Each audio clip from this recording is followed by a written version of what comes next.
হরে কৃষ্ণ। বন্ধুরা কেমন আছো? আশা করি ভালো আছো, আমিও ভালো আছি। আচ্ছা, তোমরা যারা ইউটিউব চ্যানেল থেকে দেখছো আমার ভিডিওটা তারা সাবস্ক্রাইব করে নিও, আর যারা ইনস্টাগ্রাম আইডি থেকে দেখছো তারা আমার আইডিটা ফলো করে রেখো। আজকের বিষয় হচ্ছে যেমন কর্ম তেমন ফল। ভাগ্যের উপর তোমার কোনো অধিকার নেই, কিন্তু তোমার কর্মের উপরে পূর্ণ অধিকার আছে। তাই কর্ম করে যাও। এই কর্ম একদিন দেখবে ভাগ্যের চাকাকে আটকে দিয়েছে, অন্যদিকে যেতেই দেবে না। হ্যাঁ, ভাগ্য তোমার সাথ দেবেই দেবে।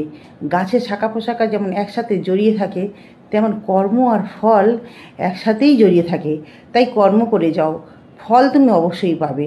আজকের একটা মুহূর্ত তোমার ভবিষ্যতে অনেক বড় পরিবর্তন আনতে পারে। আজকের একটা মুহূর্ত তোমার ভবিষ্যৎকে উজ্জ্বল করতে পারে। তাই এই ছোট্ট ছোট্ট মুহূর্তগুলোকে অবহেলা না করে কাজে লাগাও। আলস্যের কারণে সময় নষ্ট না করে পূর্ণ সম্মান দাও সময়কে।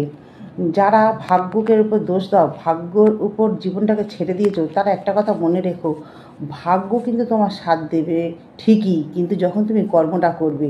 ভাগ্য তোমার জীবন গড়ে তুলতে পারে না, কিন্তু তুমি কর্মের দ্বারা তোমার জীবনকে গড়ে তুলতে পারো। তাই যেমন কর্ম করবে তেমন ফল পাবে।